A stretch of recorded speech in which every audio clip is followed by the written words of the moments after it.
안녕하세요. 사연에 빠지다의 DJ 민영입니다. 오늘 사연자는 눈에 넣어도 아프지 않은 딸에게 상상도 못할 일이 벌어지고 있었다는데요. 과연 어떤 사연인지 들어보겠습니다. 오늘도 두 가지 사연 준비되어 있어요. 끝까지 들어주실 거죠? 그럼 오늘의 사연 바로 시작할게요. 구독과 좋아요 잊지 말고 꾹 눌러주세요.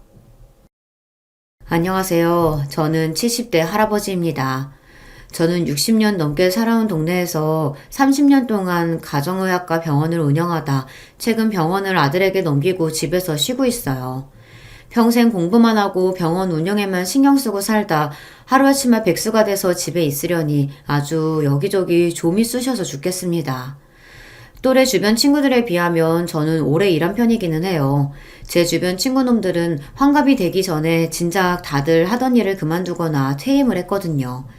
제가 환갑이 넘어서까지 동네에서 병원 운영하는 걸 보고 같은 의사인 친구놈이 비아냥거렸어요.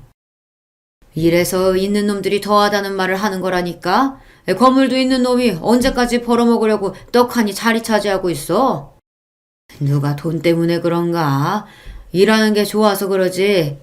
우리 병원에 나보겠다고 20, 30년째 오는 환자들도 많아. 그런 분들 보면 그만둘 수가 있어야지. 친구놈은 제가 돈에 미쳐서 이 나이 먹어서도 일하는 것처럼 몰아갔지만 꼭 그렇지만은 않았습니다. 한 동네에서 오래 병원을 운영하다 보니 매일 만나는 환자들이 가족 같고 친구 같아 그만두고 싶지가 않았어요. 그건 네 생각이지. 요즘 사람들은 의사가 나이 많으면 싫어해. 빨리 아들한테 넘겨주고 좀 놀아라 놀아. 친구놈 말이 다 틀린 말은 아닙니다. 고등학교 졸업하고 의대에 들어간 순간부터 지금까지 저는 한시도 쉬지 않고 앞만 보고 달려왔어요. 그나마 아내와 결혼하고 아이들이 생기면서 가족들과 더 시간을 보내고 싶다는 생각에 다니던 대학병원을 나와 부모님께 증여받은 건물에 병원을 개원했습니다.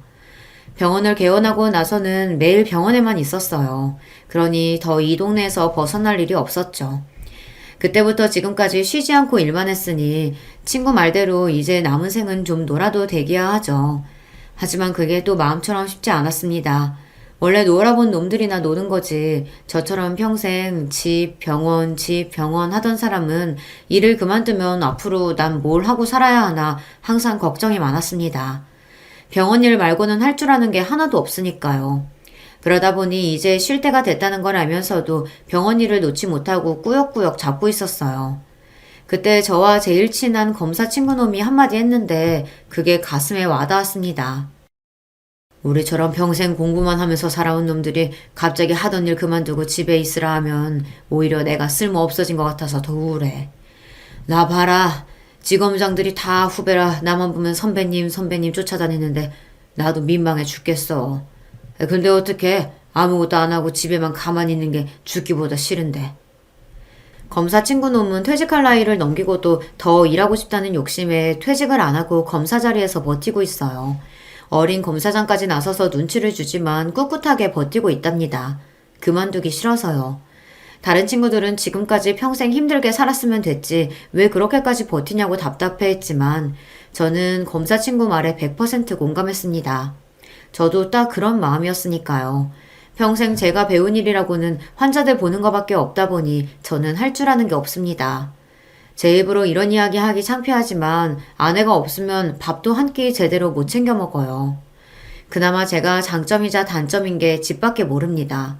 다른 친구나 동료들은 병원 일을 하면서도 골프나 테니스도 치고 술도 마시고 하지만 저는 결혼하고 지금까지 줄곧 취미라고는 없이 퇴근만 했다 하면 곧바로 집으로 가요. 술도 안 마시고 담배도 태운 적이 없습니다. 남들이 보면 왜 그렇게 재미없게 사느냐, 그렇게 남자가 취미도 없이 가정에만 너무 충실하면 오히려 아내들이 귀찮아서 더 싫어한다고들 하더라고요. 하지만 어쩌겠어요. 제가 그런 사람인걸요. 병원을 개원하고 나서부터 지금까지 저는 점심은 무조건 아내와 먹습니다. 아이들이 어릴 때는 점심시간이면 집에 들려서 아내와 밥을 먹으며 아이들과 시간을 보냈어요. 아이들이 다 자라고 나서는 아내와 밖에서 외식도 하고 잠깐씩이라도 산책을 했습니다. 아내도 저와 비슷한 사람이라 책 읽고 화분 키우는 거 말고는 딱히 취미생활도 없고 친구도 많지 않아요. 그러다 보니 저와 아내는 서로가 서로에게 배우자이자 가장 좋은 친구였습니다. 둘이 같이 하는 게 제일 좋고 편했어요. 이런 이야기를 하면 사람들이 잘 안 믿어요. 에이, 그건 원장님 생각이신 것 같은데요? 사모님은 혼자 편하게 먹고 쉬고 싶은데 원장님이 자꾸 집에 오셔서 오히려 귀찮으실 수도 있죠. 제가 점심시간만 되면 집에 갔다 오겠다고 하니 함께 일하는 간호사들은 그냥 병원에서 같이 먹자고 했어요. 제가 점심마다 집에 가면 오히려 아내가 더 귀찮아 할 거라고요. 아니에요, 김 간호사님. 우리 어머니도 아버지가 집에 와서 식사하시는 거 좋아하세요. 아들인 저는 오라는 소리 한 번 안 하시면서 아버지는 꼭 집에 와서 식사하시라고 하신다니까요. 어머, 그래요? 암튼 우리 원장님이랑 사모님 금실 좋은 건 알아줘야 한다니까요. 아내와 저는 의대 시절부터 알고 지내 7년을 연애하고 결혼했어요. 요즘에야 오래 연애하는 일이 많다지만 저희 때는 흔하지 않았습니다. 여자 나이 20대 중반만 돼도 부모님께서 결혼하라고 난리였거든요. 아내도 마찬가지였어요. 처가에서는 아내가 대학을 졸업하자마자 결혼하길 바라셨지만 제가 그럴 상황이 아니었습니다. 제가 의대생이라 의대, 인턴, 레지던트 생활을 계속하느라 결혼을 생각하기가 힘들었거든요. 친구 중에는 인턴 레지던트를 하면서도 결혼하는 애들이 꽤 있었지만 저는 그러고 싶지 않았어요. 당시에 병원 생활이 워낙 바빠서 어차피 거의 집에 들어가지도 못하는 상황이었기 때문에 결혼해도 아내를 챙기지 못하고 힘들게 할 게 뻔했거든요. 그래서 레지던트라도 끝내고 결혼하려고 했어요. 그 긴 시간을 기다려준 게 제 아내입니다. 제가 레지던트를 끝날 때까지 기다려준 것도 고마운데 아내는 결혼과 동시에 제 내조를 위해 다니고 있던 출판사도 그만뒀어요. 아내가 출판사 일을 좋아한다는 걸 누구보다 잘 아는 저로서는 아내에게 고마우면서도 너무 미안했습니다. 당시에는 여자가 결혼하면 일을 그만두는 걸 당연하게 생각하던 시대였지만 저는 그렇게 생각하지 않았어요. 아내도 저와 마찬가지로 대학도 나오고 공부도 할 만큼 해서 회사에서 본인의 성과를 내고 있었는데 아내이자 엄마가 되었다고 해서 회사를 그만두는 게 너무 당연시 됐으니까요. 아내는 그렇게 좋아하던 일도 그만두고 저와 아이들을 위해서만 30년 넘게 희생하며 살았어요. 저야 병원에서 일만 하느라 정신없었지만 아내는 그 긴 시간 동안 자기 삶이라고는 없이 아들과 딸을 키우며 아들은 의사로 딸은 간호사로 훌륭하게 키워냈습니다. 아내가 없었다면 지금의 저도 아이들도 없었을 겁니다. 아내의 희생을 누구보다 잘 아는 저로서는 아내만 생각할 수밖에 없었어요. 골프고 테니스고 술이고 친구고 그 무엇보다 아내가 저에게는 무조건 1등이었습니다.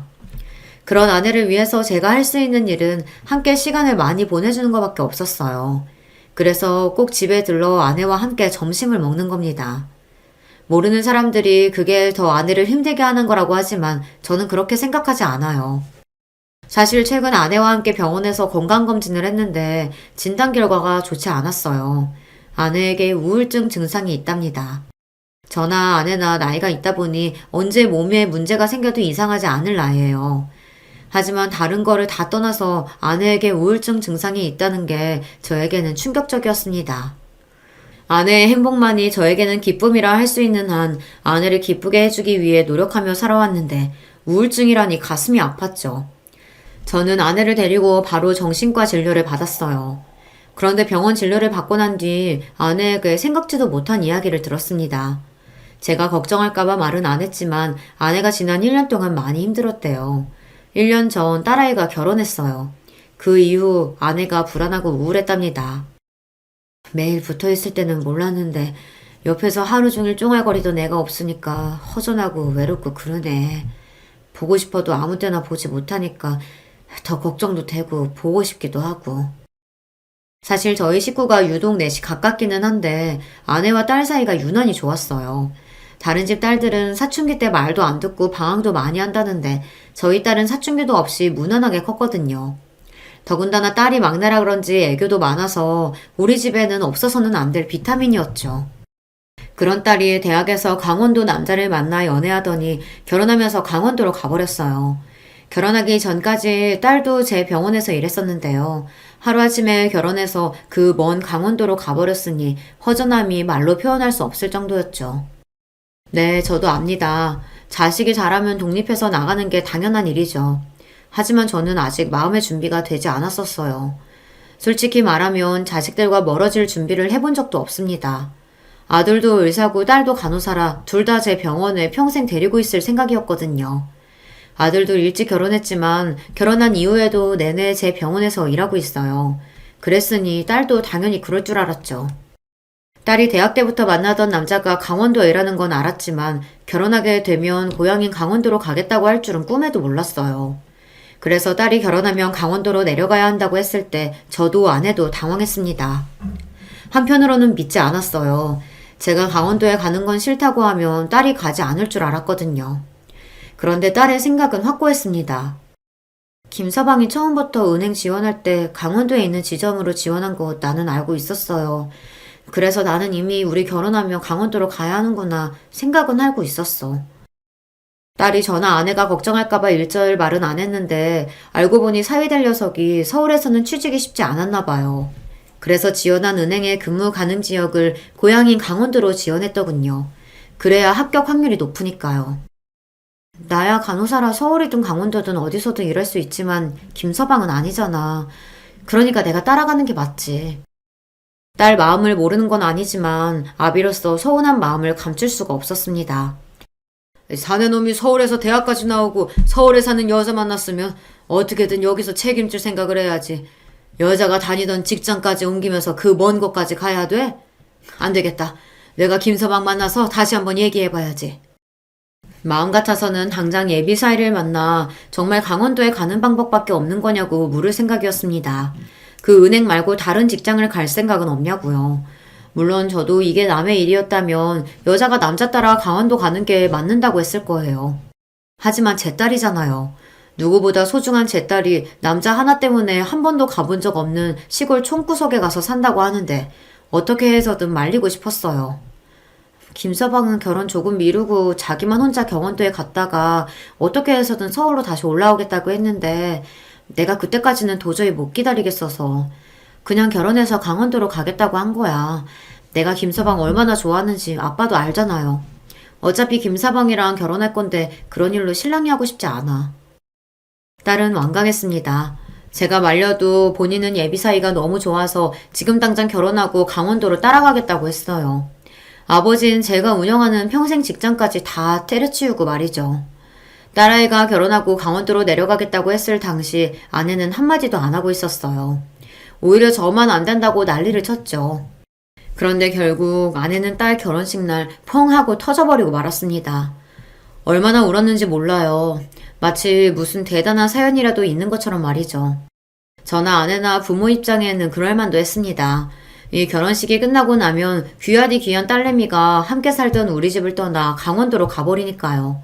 물론 영영 볼 수 없는 건 아니지만 지난 30년 동안 매일같이 품 안에 끼고 있던 자식이 하루아침에 멀리 가버린다고 생각하니 아내도 참을 수 없었던 거죠. 그 모습을 보고 있자니 저도 마냥 좋다고 웃을 수만은 없었습니다. 저도 압니다. 저나 아내가 너무 유난하다는 걸요. 하지만 어쩌겠어요. 이게 진심인 걸 말이죠. 그 와중에 더 서운한 게 딸은 뭐가 그렇게 신이 나는지 결혼식 내내 방실방실 입이 찢어져라 웃고 있었다는 겁니다. 그 모습을 지켜보던 저나 아내는 딸이 저렇게나 좋아하는데 우리도 기분 좋게 보내주자 싶으면서도 가슴 한편이 심큰했습니다. 그렇게 딸을 시집 보내고 1년 동안 저는 아내에게 더 잘하려고 노력했어요. 아빠인 저도 이렇게 딸의 빈자리가 크게 느껴지는데 엄마인 아내는 얼마나 힘들까 싶어서요. 그런데 이게 제가 노력한다고 해서 되는 게 아니더군요.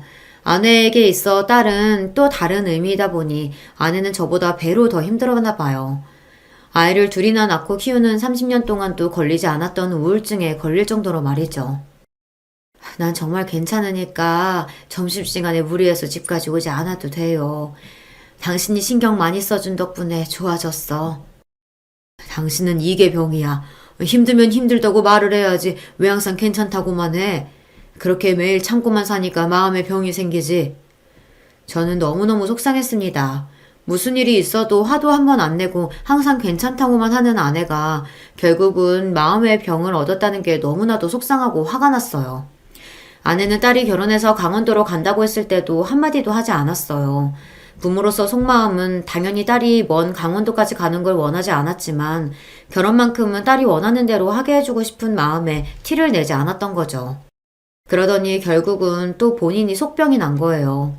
안 그래도 평생 곁에 있던 딸과 하루아침에 떨어져서 지내는 것도 힘든 와중에 몇 가지 일이 좀 있었어요. 사실 딸이 결혼식을 올리고 강원도로 내려가고 나서 반년 사이에 2번이나 사위랑 딸이 싸워서 울면서 전화가 왔습니다. 둘이 서로 죽고 못 살 만큼 좋아서 강원도까지 내려가 놓고는 자주 다투는 것 같더라고요. 특히나 강원도에 사는 사돈들이랑 딸아이가 사이가 좋지 않은 것 같았어요. 나라고 왜 시어머니 시아버지랑 잘 지내고 싶지 않겠어. 근데 툭하면 병원에서 일하는데 전화해서 오라 가라 하고 안 받으면 병원까지 찾아오시니 나로서는 진짜 미치겠다니까. 시골 사람들은 다 그러는 건지 몰라도 사돈들은 틈만 나면 딸아이가 일하는 병원으로 찾아오고는 한답니다. 사돈은 2분 다 농사를 지으세요. 사돈 둘 다 그 전까지는 도대체 어떻게 살았는지 모를 정도로 딸아이가 시골에 내려가고 나서는 무슨 일만 있으면 딸에게 전화한답니다. 별것도 아닌 걸로 말이죠. 한 번은 그런 적이 있었대요. 사돈이 사는 집에 화장실 변기가 망가졌는데 한참 병원에서 일하는 제 딸에게 전화를 했답니다. 변기 고칠 사람 찾아서 바로 보내라고요. 상식적으로 그 동네에서 평생 산 사돈들이나 알지. 이제 막 시집가서 강원도에 간 제 딸아이가 화장실 변기 고치는 사람을 어떻게 구합니까? 딸아이는 황당해서 본인이 그걸 어떻게 아느냐고 되물었는데 바깥 사돈이 호통을 쳤답니다. 그걸 왜 모르냐고요. 어른이 말을 하면 알아보는 신용이라도 해야지. 어디서 도박도박 모른다는 소리가 나와? 너희 친정에서는 그렇게 가르치디? 제가 여기 온 지 얼마 안 돼서 아직 잘 몰라서 그래요, 아버님. 급하신 일이면 제가 알아볼까요? 살면서 누구한테 싫은 소리 한 번 안 듣고 자란 아이가 시집을 가자마자 시아버지에게 큰 소리를 들었으니 얼마나 무서웠겠어요. 딸은 애써 알아보겠다고 했는데도 바깥 사돈은 혀를 끌끌 찼답니다. 에휴, 됐어. 급해 죽겠는데 내가 알아보고 말지. 이래서 도시에서 자란 애들은 안 된다니까. 바깥 사돈은 대놓고 딸이 마음에 안 든다는 식으로 이야기를 했답니다. 도시에서만 살다 와서 영 정이 없고 어른 공경할 줄을 모른다고요. 그러면서 친정에서 배운 게 없다는 소리까지 했답니다. 곱게만 자란 저희 딸은 태어나 그런 소리를 생전 처음 들었으니 사돈들이 그런 막말을 할 때마다 말문이 턱하고 막혀 아무 말도 할 수가 없었대요. 거기서 끝이 아닙니다. 사돈들은 그 이후로도 별일 아닌 거 가지고 자꾸만 전화해서 귀찮게 했답니다. 일주일에 서너 번은 툭 하면 불러대서 딸은 병원에서 힘들게 일하고도 시댁에 가야 했대요. 그래서 한 번은 딸아이가 전화를 안 받아버렸답니다. 그날따라 병원이 너무 바빠서 일하면서 일일이 전화받는 게 눈치가 보여서요. 그랬더니 안 싸더니 딸이 일하는 병원까지 찾아왔답니다. 그러면서 한다는 말이 건방지게 시부모 전화를 안 받는다고 소리를 질렀대요. 병원에 불이라도 나서 전화 안 받나 했더니만 멀쩡하게 살아있으면서 시부모 전화를 안 받아? 어머님, 일하는 중에 전화를 어떻게 받아요? 왜요? 또 무슨 일 있으세요? 네 시아버지가 동서문서에 갈 일이 있어서 갔는데 통 직원이 하는 말이 무슨 말인지 못 알아듣겠어. 얼추 점심시간도 된 것 같은데 좀 나와라. 같이 동사무소 좀 가게. 사위도 딸아이가 일하는 병원 근처 은행에서 일해요. 본인들이 급한 일이 있으면 본인 아들을 데리고 가면 될 것이지 자꾸만 제 딸아이를 부려먹으려고 하니 듣는 저나 아내는 속상할 수밖에 없었습니다. 딸아이 입장에서도 시부모가 일하는 병원까지 찾아왔는데 어떻게 그냥 보낼 수가 있었겠어요. 병원에 이야기하고 따라다니면서도 마음이 불편해 다음부터는 이런 일이 있으면 미리 말씀하시든 김서방에게 연락하라고 했답니다. 딸도 병원에 들어온 지 얼마 안 돼서 눈치가 보인다고요. 그러자 안 싸더니 하는 말이 기가 막혔습니다. 에이구, 남자가 회사에서 일하는데 부모가 왔다 갔다 하면 누가 좋아하겠어. 우리 아들 창창한 앞길 막을 일이 있나. 새아기 너는 괜한 일로 네 남편 일할 때 시시콜콜 전화하지 마라. 애 괜히 상사들 앞에서 눈치 보인다. 안 싸돈의 말에 어이가 없었던 딸은 어처구니가 없어서 한마디 했답니다. 어머니, 저도 어머님이 이렇게 병원까지 찾아오시면 다른 직원들한테 눈치 보여요. 이러다 저 병원에서 잘리면 어떡해요. 너야 여잔데 뭐가 걱정이야? 병원 잘리면 집에 들어앉아서 우리랑 농사나 지으면 되지. 사람이 사고방식이 어떻게 저럴 수가 있죠. 아무리 자기 자식이 아니라도 그렇지 남의 집 귀한 자식한테 저딴 소리를 할 수 있는지 모르겠어요. 안사돈의 말에 기분이 상한 딸은 참지 않고 이야기했답니다. 어머님도 참 도대체 언제적 이야기를 하시는 거예요. 저는 병원 그만둘 생각도 없고 농사 지을 생각도 없어요.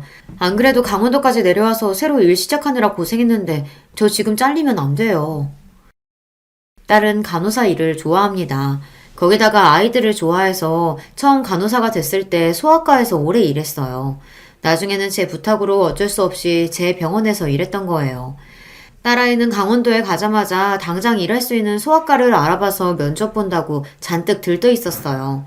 다행히 그 중에 한 군데 합격해서 굉장히 좋아했습니다. 그런 직장을 안싸도는 자기 마음대로 그만둬라 마라 하니 딸아이 입장에서는 어이가 없을 수밖에 없었죠.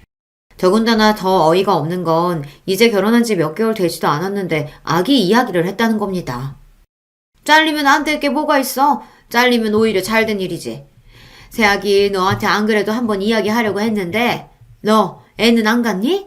시집을 왔으면 하루라도 빨리 애 가질 생각부터 해야지. 일은 무슨 일이야. 딸아이는 그제야 현실을 직시했답니다. 아무리 시골 분들이어도 시대가 많이 변했으니 서울에서 내려온 며느리를 조금이나마 안쓰러워하고 가여워해 주실 줄 알았는데 사돈들은 그런 사람들이 아니었어요. 나이 지역을 떠나 그냥 자기들 집안밖에 모르고 며느리는 도구로밖에 볼 줄 모르는 한심한 인간들이었죠. 그런 이야기를 들을 때마다 저도 저지만 아내가 너무 힘들어했어요. 아무리 급한 일이 있어도 며느리가 일하는 직장인데 거기까지 찾아오면 어떡한다니? 김서방은 그런 이야기 듣고도 가만히 있었어? 아내는 딸아이의 이야기를 듣다 도저히 이해가 되지 않았는지 그런 상황에서 김서방은 도대체 뭘 하고 있었느냐고 나무랐습니다. 김서방? 말도 마 엄마. 차라리 가만히 있는 게 나아. 내가 짜증나서 이야기했더니 시부모님이 며느리가 일하는데 못 가냐고 갈 수도 있는 거 아니냐고 오히려 나더러 이해심이 부족하대. 결혼할 때는 강원도에 가서도 제 딸아이가 하고 싶은 대로 다 하게 해주겠다고 걱정하지 마시라고 그렇게 신신당부를 하고 데려가더니만 사위놈은 정작 강원도에 내려가서는 제 딸아이에게 신경도 쓰지 않았습니다. 오히려 자기 부모들 편만 들었어요. 알고 보니까 엄마 김서방이 효자 중에 효자더라고. 자기 부모님 관련된 일에는 절대 내 편을 안 들어준다니까. 나 정말 서러워 죽겠어 엄마. 아이고 우리 딸 안쓰러워서 어떡하니? 아휴 내가 또 괜히 엄마 목소리 들으니까 울컥해서 하소연만 실컷 했네. 엄마 너무 걱정하지 말아요. 시부모님만 아니면 그래도 다른 건 다 지낼만 해요. 김서방도 둘이 있을 땐 잘해주고. 전화를 끊을 때만 되면 딸은 항상 그래도 괜찮다고 잘 지내고 있다면서 걱정하지 말라고 했어요. 하지만 부모 마음이 어디 그런가요? 전화를 끊고 나면 그날은 저나 아내나 잠도 잘 못 자고 설칠 정도로 딸이 걱정되고는 했습니다. 아무래도 제 딸아이가 어릴 때부터 귀하게 자라다 보니 시골에서 평생 사신 어르신들 눈에는 못 믿어올 수는 있습니다. 하지만 아무리 며느리라도 남의 자식인데 본인들 편한 대로 휘두르려고 하시니 저나 아내나 사돈을 생각하면 원망스럽기도 하고 딸아이 걱정이 이만저만이 아니었어요. 그러다 보니 한 번씩 딸아이가 서울에 올라올 때마다 저나 아내는 뭐든 해주려고 애썼습니다. 내리 사랑이라고 딸아이가 아무리 다 컸어도 저희 눈에는 마냥 아기 같았어요. 딸아이는 오랜만에 엄마 아빠 만났으니 강원도에서 힘들었던 일을 털어놓기도 하고 하소연을 하기도 했죠. 하지만 그 모습을 지켜봐야만 하는 부모는 마음이 찢어지고는 했습니다. 너무 맛있다. 강원도에는 이 맛있는 도넛이 왜 없을까? 그냥 내가 돈 벌어서 하나 차릴까? 딸이 제일 좋아하는 도넛 브랜드가 딸이 사는 지역 내에는 없어요. 그렇다 보니 서울에만 올라오면 도넛을 2박스씩 먹고 갑니다. 그 모습을 보면 별거 아닌 일인데도 부모가 보기엔 마냥 안쓰러워요. 병원 간호사들이랑 의사쌤들도 다 강원도 출신이라 확실히 자기들끼리 더 통하는 게 있어. 내가 무슨 말만 하면 서울 사람이라 모르는 거라는 식으로 이야기하는데 은근 기분 나쁘다니까. 딸이 힘들었다고 하는 말들이야 대부분 다 당연한 것들입니다. 서울에서 쭉 살다가 결혼하고 나서 강원도에 내려간 경우다 보니 사는 방식이나 시스템이 다른 게 많아요. 일부러 그런 건 아니겠지만 서울 사람이라고 은근 소외되는 것도 많을 거고요. 딸이 그런 이야기를 할 때면 저는 무조건 딸 편을 들어줍니다. 그게 부모로서 당연한 거니까요. 시부모님은 티나게 차별하시는 게 한 상에다 다 같이 밥을 먹잖아? 그럼 꼭 고기나 생선 같은 맛있는 반찬은 남편 앞에만 놔준다? 내가 손 안 닿는다고 한 접시 더 내놓으려고 하면 상도 좁은데 뭐하러 그러냐고 하셔. 그럴 때마다 너무 기분 나빠. 먹는 거 가지고 치사하게 왜 그런데? 아유 안쓰러운 우리 딸. 여기서는 고기며 생선이며 다 우리 딸 먹어. 역시 우리 엄마 아빠밖에 없다니까. 나 진짜 눈물 나. 나도 그냥 서울에 살고 싶다. 부모로서 자식을 강하게 키우려면 시집 갔으면 그 정도는 참고 해내야 한다. 그러게 그 먼 곳까지 뭐하러 시집을 갔냐 하고 말하면 그만이지만 저나 아내는 그런 말이 나오지 않았어요. 어릴 때부터 둘째는 딸이라고 유독 금이야 오기야 하면서 종종 걸음으로 키워서 그런지 시집을 보내놓고도 마음이 놓이질 않아요. 사회생활 하면서도 힘든 일이 있더라도 친정에 돌아와서만큼은 귀하디 귀한 막내딸로 돌아오게 해주고 싶었어요. 딸애가 며칠이라도 서울에 있다가 강원도로 돌아가고 나면 아내의 한숨은 더 많아졌습니다. 부모 마음이 그렇잖아요. 다 커서 시집까지 보냈어도 걱정되기는 매한가지였어요. 그런 일이 반복되다 보니 아내에게 우울증까지 온 게 아닌가 싶어요. 당신 마음 내가 모르는 건 아닌데 애들도 이제 다 커서 자기 짝 만나서 나갔으니 우리가 할 수 있는 일은 곁에서 지켜봐주는 것뿐이야. 막내도 매일 힘들다고 찡찡거리면서도 정작 서울에 올 생각은 안 하잖아. 그런 거 보면 자기 남편이랑은 잘 지내고 있는 거지 뭐. 그러니까 당신도 이제 애들 걱정 그만하고 우리끼리 재미있는 거 좋아하는 거 하면서 삽시다. 제가 말한다고 해서 아내가 하루아침에 애들 걱정을 안 하는 건 아니겠지만 그래도 제가 곁에서 더 잘하다 보면 아내도 분명 좋아질 거라고 생각했어요. 그래서 그 이후로는 아내에게 더 잘하려고 애썼습니다. 딸도 걱정되긴 했지만 저에게 제일 소중한 사람은 아내이니 아내가 딸아이의 빈자리를 덜 느끼도록 제가 힘쓰다 보면 아내의 우울증도 괜찮아질 거라고 확신했죠. 그러던 중 사소한 일이 좀 있었습니다. 제가 그렇게 자식들 일에는 신경 좀 끄라고 해도 아내는 그게 쉽지 않은가 봐요. 얼마 전에 딸내 안 싸돈 생일이었는데 아내가 그걸 어떻게 알고는 백화점에서 선물을 사서 보냈더군요. 알고 보니 저는 전혀 모르고 있었는데 딸애가 결혼하고 나서 아내가 사돈들 생일이면 매번 선물을 보냈대요. 아이고, 안 그래도 챙길 사람 많은 사람이 사돈들까지 챙기느라 고생이 많네. 그래서 안 싸돈은 선물 마음에 드신대? 연락은 왔어? 아내 성격이 원래 그래요. 꼼꼼하고 차분해서 주변 사람들을 참 잘 챙깁니다. 제가 말 안 해도 항상 병원 간호사들 생일이며 경조사까지 알아서 챙겨준 덕분에 병원 간호사들이 다들 아내를 좋아해요. 덕분에 간호사들도 잘 그만두지 않아서 함께 오래 일하기도 했고요. 아내의 마음 씀씀이를 아는 저로서는 아내가 다 저나 자식들을 생각해서 그런 걸 챙긴다는 걸 알죠. 안 그래도 딸이 사돈들과 잘 지내지 못하니 아내가 더 신경을 썼을 것도 알고요. 그런데 사돈들이 보통이 아닌 게 선물을 받고도 일절 인사 한마디가 없답니다. 그게 사실은 진영이 처가는 내가 사소한 거라도 보내면 항상 바로 연락이 왔거든. 명절이면 본인들도 과일이라도 보내고 물론 내가 뭘 바라고 한 건 아니지만 그래도 사돈지간인데 선물 보냈으면 최소한 고맙다고 메시지라도 보내야 하는 게 맞는 거잖아. 그것도 싫으면 애들한테라도 말을 하든지. 아휴, 사돈이라고 무뚝뚝한 건 알았지만 어쩜 메시지 한 통도 없는 거 있지?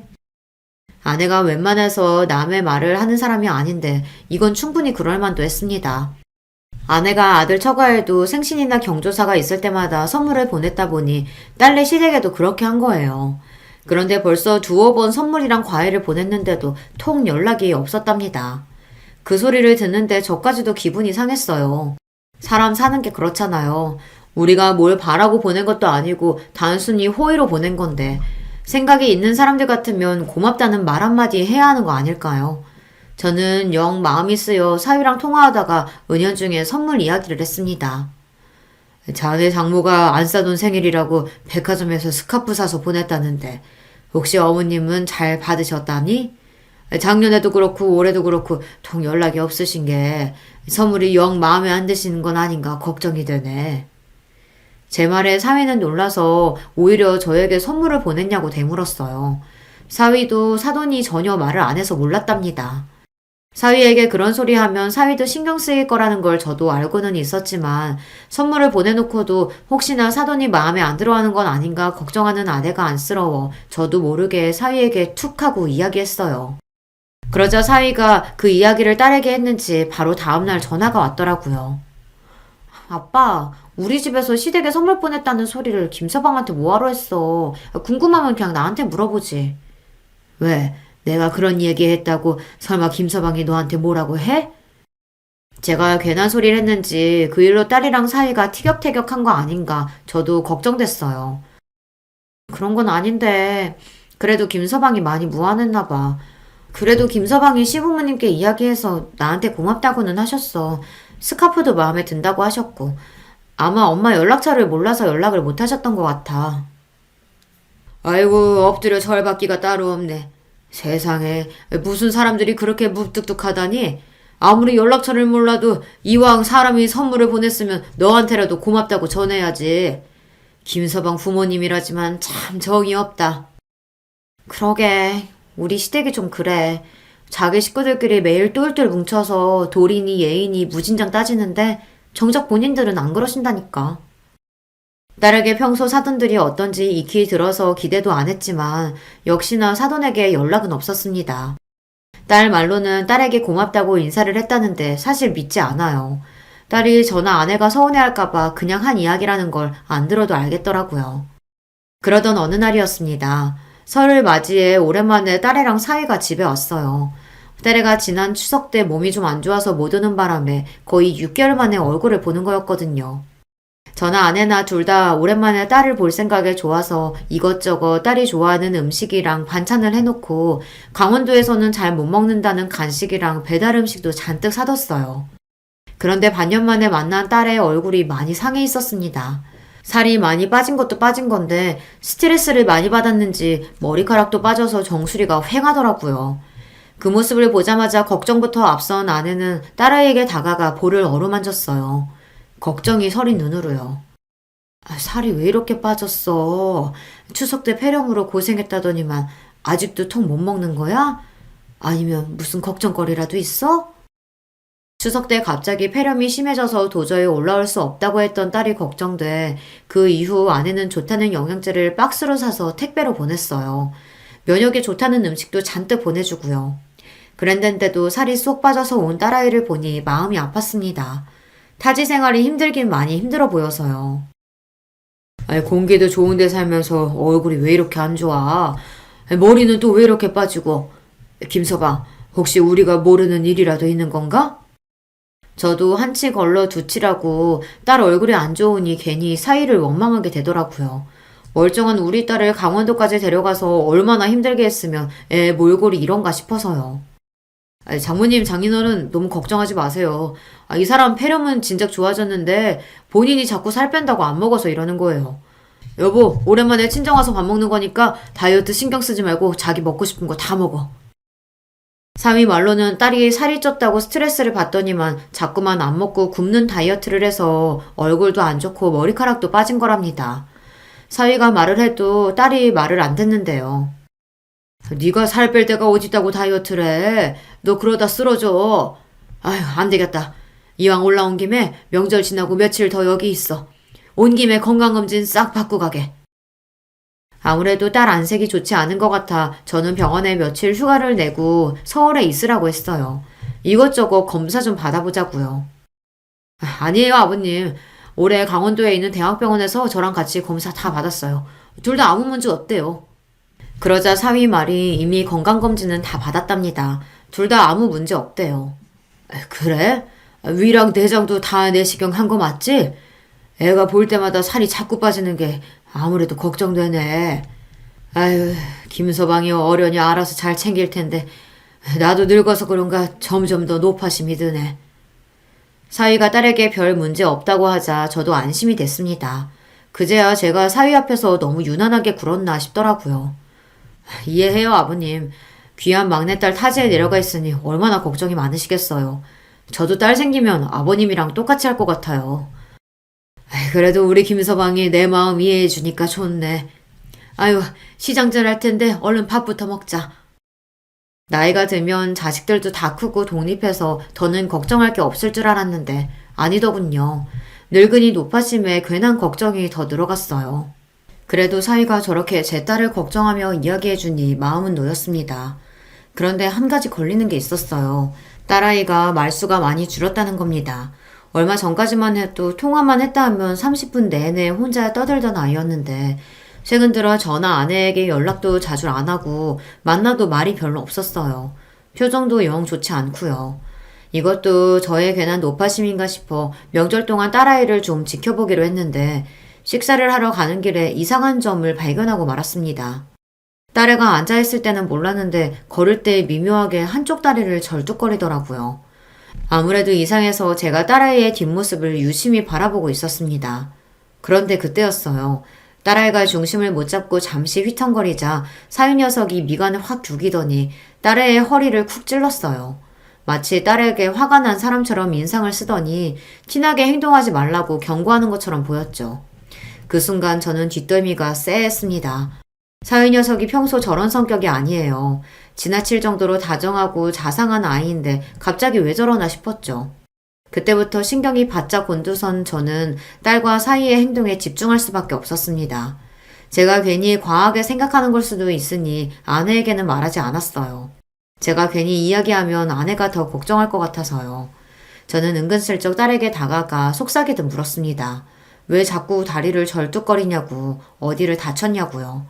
그러다 딸이 눈이 휘둥그레져서 고개를 세게 젓더군요. 다치기는 아빠.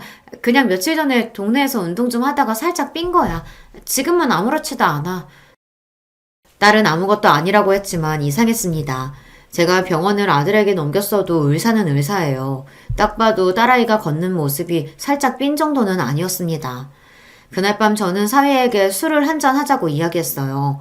평소에도 사위가 술을 잘 못 마시는 걸 알기에 일부러 술을 좀 먹였습니다. 그러고는 사위가 술에 취해 거실에 잠이 든 사이 슬쩍 자리에서 일어나 딸아이에게 갔습니다. 저는 침대에 곤히 잠들어 있는 딸아이를 깨웠어요. 그러고는 절뚝거리던 딸아이의 다리를 만져봤습니다. 제가 발목을 살짝 건드리자마자 딸아이가 아 하고 큰 소리를 냈어요. 순간 저는 하늘이 무너지는 것 같았습니다. 딸, 너 이거 살짝 빈 거 아니지? 아빠가 의사인데 그걸 모르겠어?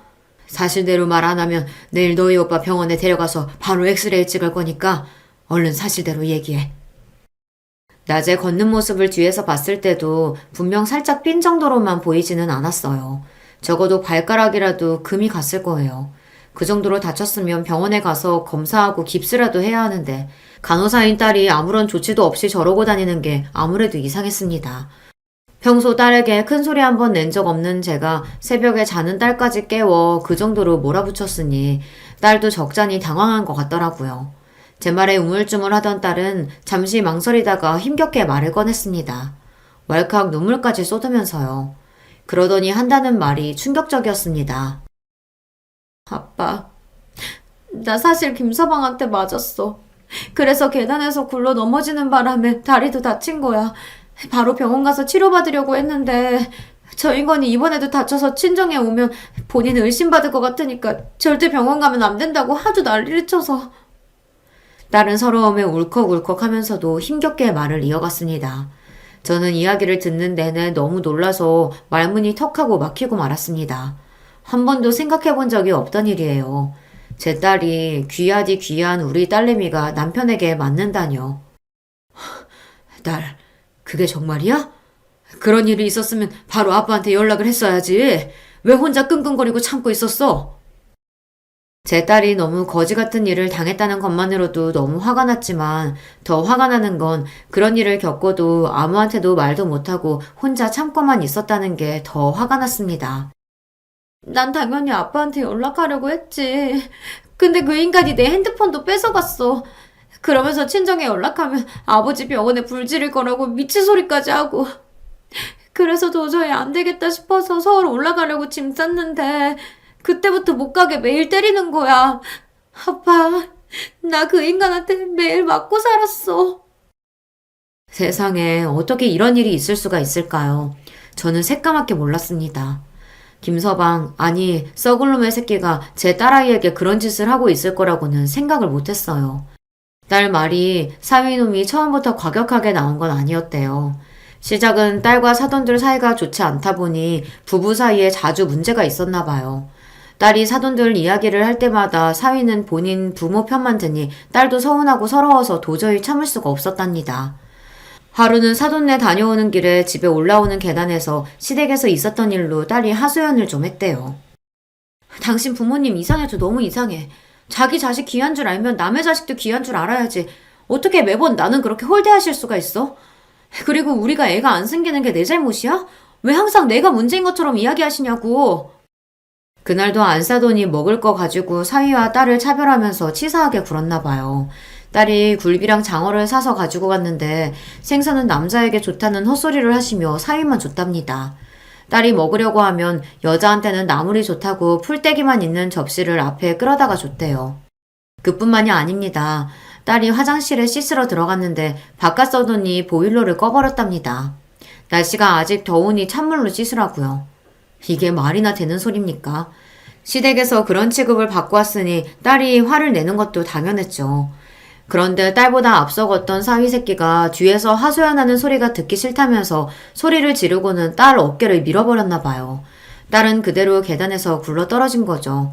사위 새끼도 처음에 놀라서 딸을 부축하고 집에 들어왔대요. 본인이 너무 화가 나서 참지 못했다고 미안하다고요.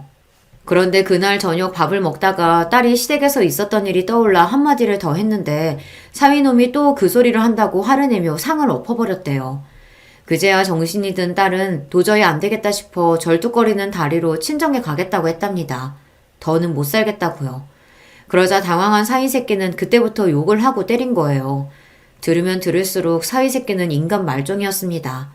사위 새끼는 한 번 때리는 걸로도 모자라서 본인이 저지른 일을 덮기 위해 계속 때리고 친정에 연락도 못하게 한 거죠.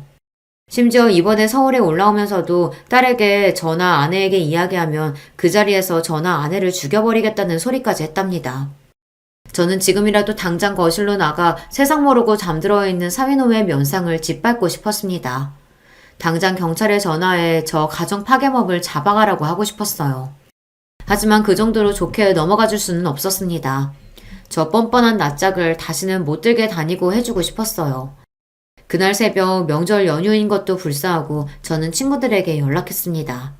제 친구 녀석 중 유일하게 아직도 현역에 있는 검사 친구에게요. 그리고 부탁을 좀 했어요. 제 사위놈을 잘근잘근 짓밟을 방법을 좀 찾아달라고요. 다음날 아침 제 소원이 이루어졌습니다. 사위놈은 제 검사 친구와 사위가 다니는 은행에서 나온 내부 감사팀 사람들에게 잔뜩 둘러싸인 채로 끌려나갔습니다. 오진석 씨, 불법 대출 횡령으로 바로 감사 진행하겠습니다. 절차에 따라 얌전히 따라와주세요. 네? 아니, 불법 대출이라뇨? 그럴 리가 없어요. 아버님, 저 좀 도와주세요. 아버님 아시는 분들 중에 검사도 있고 변호사도 있으시잖아요. 오진석 씨? 이걸 어쩌죠? 내가 바로 그 아시는 분인데. 식구들 깨기 전에 조용히 따라 나오시죠. 그리고 조금 있으면 경찰도 올 거예요. 횡령조사 끝나는 대로 쓰레기 같은 가정 파괴범으로 조사도 받아야 하거든요. 아유, 바쁘다 바빠. 말도 안 돼. 아버님, 아니에요. 제가 그런 거 아니라고요. 쪼다 같은 사위놈은 제 딸에게 험한 짓을 할 때는 언제고 제 집에서 끌려나가면서는 저에게 도와달라고 울고불고 난리를 쳤습니다. 본인은 억울하다고요. 그 모습을 보는데 저는 절로 미간이 구겨지면서도 웃음이 새어나왔어요. 이게 다 어떻게 된 일이냐고요. 제가 명절날 연휴에 미안함을 무릅쓰고 친구에게 부탁을 좀 했습니다. 40년 넘게 검사로 지낸 친구다 보니 주변에 아는 사람이 많아요. 웬만한 재계의 인사들은 다 압니다. 그런 친구에게 부탁하면 사위새끼 하나 망가뜨리는 건 일도 아닐 거라는 확신이 들었죠. 역시나 제 생각이 맞았습니다. 그 늦은 새벽에 연락했는데도 친구 녀석은 저를 위해 여기저기 연락을 해줬어요. 덕분에 사위새끼 직장부터 해서 주변의 사람들까지 탈탈 털었습니다. 그런데 천만다행으로 오래 걸릴 필요도 없이 사위 직장에서 이미 걸리는 게 있더군요. 이 자식이 아무리 고향이라도 그 먼 강원도 지점까지 지원해서 들어갔다길래 그냥 부모님이 계신 고향으로 간 건 줄 알았더니만 다 이유가 있었더군요. 알고 보니 자기 부모와 주변 친척들에게 불법 대출을 해주고 있었어요. 애초에 있지도 않은 담보를 가지고 대출을 해준 거죠. 검사 친구가 파자마자 불법 증거들이 대거로 나오자 친구 녀석은 신이 나서 제게 전화가 왔더군요. 그 새끼 아주 악질 중에 악질이야. 일부러 자기 식구들 배부리려고 작정하고 은행에 취직한 것 같아. 내가 해 뜨자마자 바로 그 새끼 잡으러 갈게. 기다려, 친구야.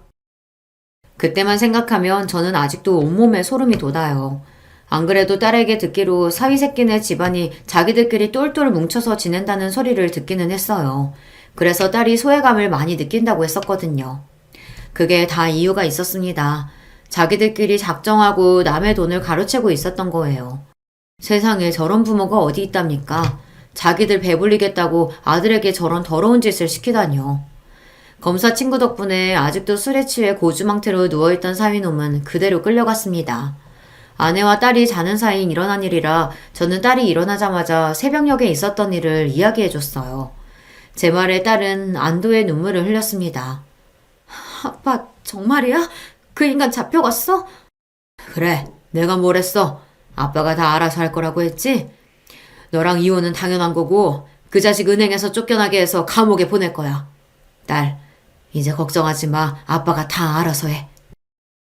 제 말을 듣던 딸은 제 품에 안겨 펑펑 울었습니다. 진작 집에 올 걸 그랬다며 한참을 서럽게 울었어요. 현재 그 일로 미친 사위 새끼뿐만 아니라 그 새끼의 부모, 친척까지 모두 다 철저하게 조사를 받고 있습니다. 검사 친구에게 듣기로 사안이 사안인 만큼 구속이 불가피하다는 것 같다고 하더군요. 그리고 바로 얼마 전 딸아이와의 이혼은 빠르게 정리됐습니다. 모든 귀책 사유가 사위 새끼에게 있다 보니 쉽게 종결됐어요. 아이가 없는 게 천만다행이었다 싶었죠. 물론 그 일 이후 딸아이는 아직도 마음에 트라우마가 있어요. 당연한 일이죠. 몇 년을 사랑해서 믿고 강원도까지 따라갔는데 그런 말도 안 되는 일을 당했으니까요. 딸은 열심히 치료받으면서 서울에 다시 일자리를 구하고 있어요. 저는 제 병원에서 일하라고 했지만 딸은 혼자 힘으로 홀로서기를 하고 싶다고 소아과에 면접을 다니고 있습니다. 저와 아내는 딸이 원하는 대로 지켜봐주고 기다려주기로 했습니다. 지난 몇 년간 딸에게 벌어진 일들이 저와 아내에게도 견디기 힘든 아픔이었지만 딸에게는 훨씬 더 큰 상처였을 테니까요. 지금까지 그랬던 것처럼 저와 아내는 묵묵히 딸의 곁을 지켜줄 생각입니다.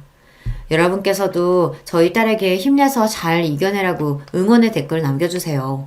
그럼 많은 힘이 될 것 같습니다. 끝까지 저의 이야기 들어주셔서 감사합니다. 여러분의 가정에는 언제나 화목한 일만 가득하시길 바라겠습니다.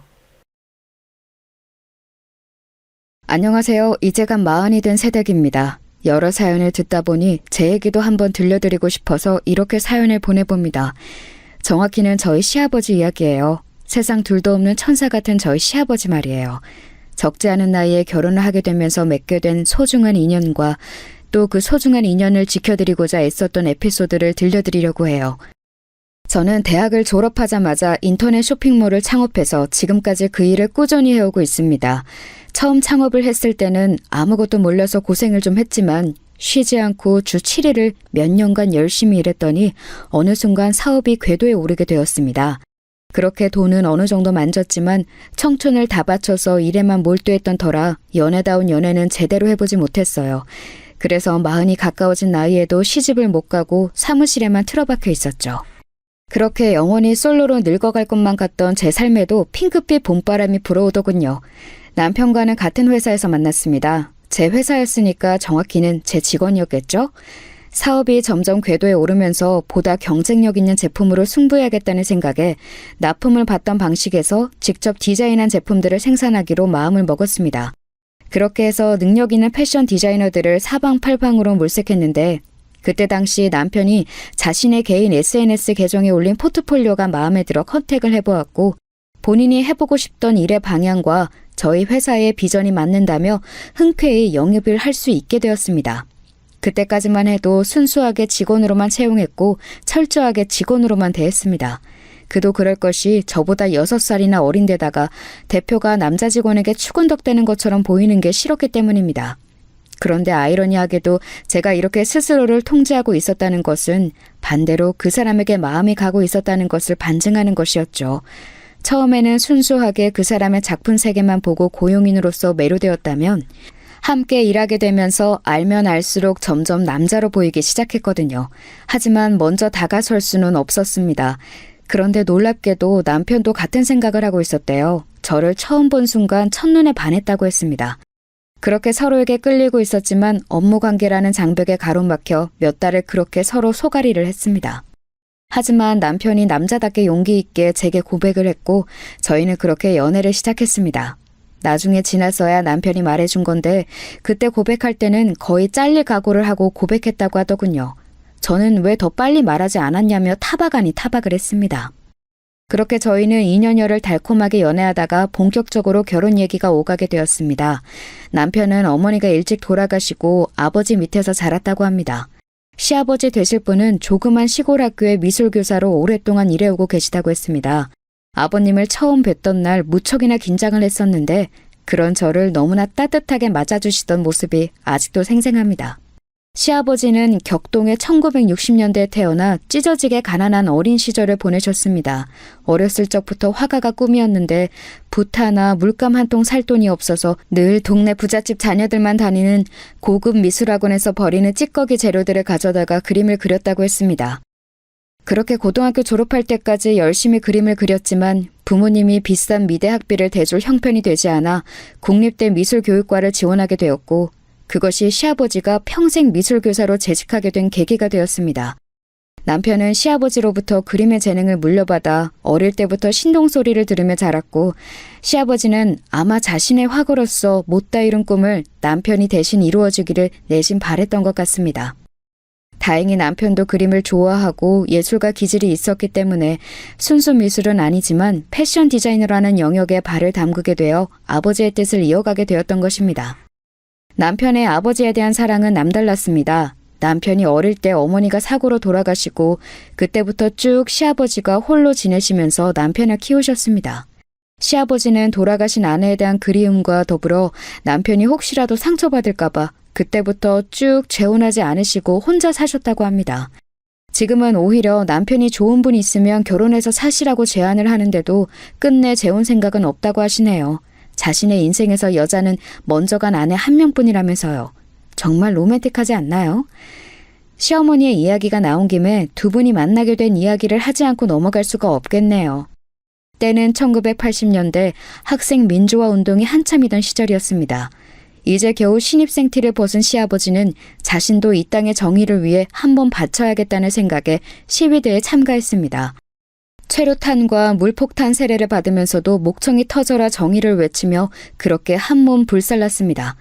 하루는 시아버지가 군인들에게 쫓겨 골목골목을 도망다니다가 피할 곳이 여의치 않자 담을 넘어 아무 민가에나 들어가 몸을 숨겼다고 합니다. 내 깜짝이야! 집안에서 빨래를 하고 있던 한 아가씨가 그런 시아버지를 보고서는 깜짝 놀라 소리쳤는데 시아버지는 검지손가락을 입에 가져다 대며 간절한 눈빛으로 아무런 말도 하지 말아달라는 신호를 보냈습니다. 그러던 찰나 그 집의 대문을 쾅쾅 두드리면서 군인들이 들이닥쳤습니다. 실례하겠습니다. 여기 시위대 한 명이 한 명 들어간 것 같던데 혹시 누가 들어오지 않았나요? 시아버지는 재빨리 군인들이 자신을 볼 수 없도록 몸을 한쪽 구석에 숨겼습니다. 마당 어귀에서 군인과 그 아가씨의 대화 소리가 들렸습니다. 아니요. 그런 사람은 못 봤는데요. 혹시라도 수상한 사람의 거동이 파악되면 꼭 연락 주십시오. 굉장히 불순한 분자들이라 시민들에게도 위협이 될 수 있습니다. 네, 알겠습니다. 군인들은 그렇게 물러갔습니다. 이제 나오셔도 돼요. 시아버지는 만신창이가 된 몸을 이끌고 마당으로 나왔습니다. 감사합니다. 제 동지들 중 몇몇은 신미들 신고로 붙잡혀가기도 했는데 아가씨는 이렇게 저를 숨겨주셨으니 이 은혜를 어떻게 갚아야 할지요. 은혜라니요. 훌륭한 일 하시는데 제가 조금이라도 도움이 될 수 있다면 이 정도쯤이야. 정말 감사합니다. 감사합니다. 그렇게 시아버지는 황급히 자리를 떠났는데 그걸로 끝이 아니었습니다. 다음 날도 또 그 다음 날도 시아버지는 이쪽으로 도망만 오면 항상 이 집 담벼락을 넘어 숨었다고 합니다. 그때마다 착한 그 아가씨는 시아버지를 숨겨주었고요. 시아버지는 처음에는 군인들에게 붙잡힐 뻔한 위기의 순간을 넘기느라 이 집에는 도망치고 숨을 생각밖에 없었는데 몇 번을 반복해서 그러자 계속해서 자신을 숨겨주는 이 아가씨가 자꾸 눈에 들어오더랍니다. 빨래바구니를 한 켠에 들고 조금은 당황했지만 수줍은 듯한 모습으로 서 있는 그 아가씨의 모습을 보는데 그렇게 이뻐 보일 수가 없더라면서요. 그날도 어김없이 군인들을 피해 도망치다 그 집에 몸을 숨긴 시아버지는 그날만큼은 잠시 본분을 망각하고 그 아가씨에게 말을 붙였습니다. 저 혹시 실례가 안 된다면 그동안 도와주신 보답으로 식사를 한번 대접하고 싶습니다만. 네? 식사요? 아, 네, 그럼. 그 아가씨는 처음에는 놀라는 듯 하더니 이내 수줍게 시아버지의 데이트 신청을 수락했습니다. 시아버지는 항상 여기저기 땅바닥에 구르고 최루탄을 뒤집어 쓴 모습으로 나타나는 자신의 겉모습 때문에 당연히 거절을 당할 거라고 생각했는데 의외로 그 아가씨가 수락을 해서 놀랍다고 했습니다. 네, 이 아가씨가 바로 시아버지의 운명의 사랑이자 제 남편의 어머니가 되실 분이었던 거죠. 그날 이후로 두 분은 매일 만났다고 합니다. 그렇게 두 분이 정이 깊어지자 시아버지는 둘의 앞날을 그려보게 되었고 사랑하는 사람과 함께하는 미래를 그리며 학생운동은 잠시 내려놓고 공부에 매진을 했습니다. 교육자로서 이 나라에 이바지하는 것이 또 다른 애국이 될 수도 있겠다고 생각을 하면서요.